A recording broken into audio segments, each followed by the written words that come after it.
கர்த்தருக்கு ஸ்தோத்திரம். இந்த நாள் தேன்துளி நிகழ்ச்சியிலே இந்த காலை வேளையிலே உங்களை நான் மீண்டும் சந்திப்பதில் அதிக மகிழ்ச்சி அடைகிறேன்.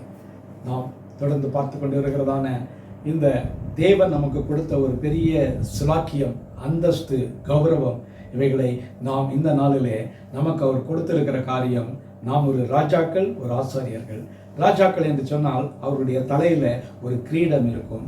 அதுதான் ராஜா என்பதற்கான அறிகுறியாய் காணப்படுகிறது. அதே போலவே ஒரு ஆசாரியனாய் இருக்கிறான்னு சொன்னால் அவனுக்கு ஒரு தொப்பி கொடுக்கப்பட்டிருக்கிறது. நீங்கள்லாம் பார்த்திருப்பீர்கள், பிஷப் போன்ற அந்தஸ்துள்ள தலைவர்களுக்கு தலையில் ஒரு தொப்பி இருக்கும். அது மீனவர்கள் வைத்துக் கொண்டிருந்தான மெட்டர் என்று சொல்லத்தக்கதான ஒரு தொப்பி.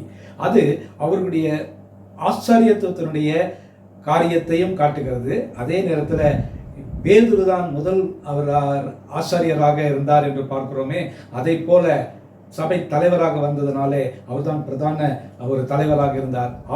அவர் காலத்திலிருந்து தான் அந்த தொப்பி அணியப்படுகிறது. இதில் பார்க்கும் பொழுது அது ஒரு மரியாதையை கொடுக்கக்கூடியதான ஒரு காரியமாக இருக்கிறது. இது என்ன செய்கிறதுன்னு சொன்னால், இது ஆசாரியன் என்ன சொல்வான், பழைய ஏற்பாட்டு காலத்திலே அவன் மக்களுக்காக தேவனிடத்திலே போய் பரிந்து பேசுகிறவனா இருப்பான். அவனுக்கும் ஒரு ஆடை அடித்து அதனுடைய ரத்தத்தை எடுத்து பரிசுத்த தலத்தில் அதை வைத்து மகா பரிசுத்த தலத்தில் போய் அதை பலியை செலுத்தி விட்டு அவன் திரும்பி வருவான். அவன் மனிதனுக்கும் தேவனுக்கும் இடையே ஒரு இடையில உள்ளதான ஒரு பரிந்து பேசுகிற ஒரு நபராக இருக்கிறான். இந்த வேளையில கூட நம்மை தேவன் ஒரு ஆசாரியராக்கினார் என்று இந்த வசனத்தில் சொல்லுகிறபடி 1 பேதுரு 2ஆம் அதிகாரத்தில் பார்க்கிறோம். அதோடு கூட இந்த நேரத்தில் வெளிப்படுத்தின விஷயம் 1 அதிகாரம் 6வது வசனத்தில் பார்க்கும் பொழுதும் நம்மை அவர் ஆசாரியராக்கியிருக்கார். இந்த ஆசாரியர்களாகிய ஆக்கினதுனால முக்கிய நோக்கம், நாமும் கூட இன்று தேவனுக்கும் மனிதர்களுக்கும் இடையே பரிந்து பேசுகிற ஆசாரியர்களாக இருக்க வேண்டும். மனிதர்கள் உலகத்தில் அநேக காரியங்களில் அவர்களுக்காக ஜெபிக்க வேண்டும், அவர்களுக்காக பரிதபிக்க வேண்டும், அவர்களுக்காக தேவனோடு கூட பரிந்து பேசுகிறதான இன்டர்செஷன் என்று சொல்வார்கள். அதை நம்ம தேவனிடத்திலே போய் சேர்கிறதற்கு நாம் மனிதர்கள் மூலமாக இந்த ஆசாரிய ஊழியத்தை செய்ய வேண்டும். இதுதான் 1 பேதுரு 2ஆம் அதிகாரத்தில், நீங்களோ அந்த காலத்திலிருந்து ஆச்சரியமான ஒளிக்கு அழைத்து வந்ததான ராஜரீக கூட்டமாகவும் ஆசாரியர்களுமாய் இருக்கிறீர்கள் என்று பேதுரு சொல்லுகிறார். ஆகவே இந்த வேளையில நாம் ராஜாக்கள், அதோடு கூட ஆசாரியர்களாக இருக்கிறோம்.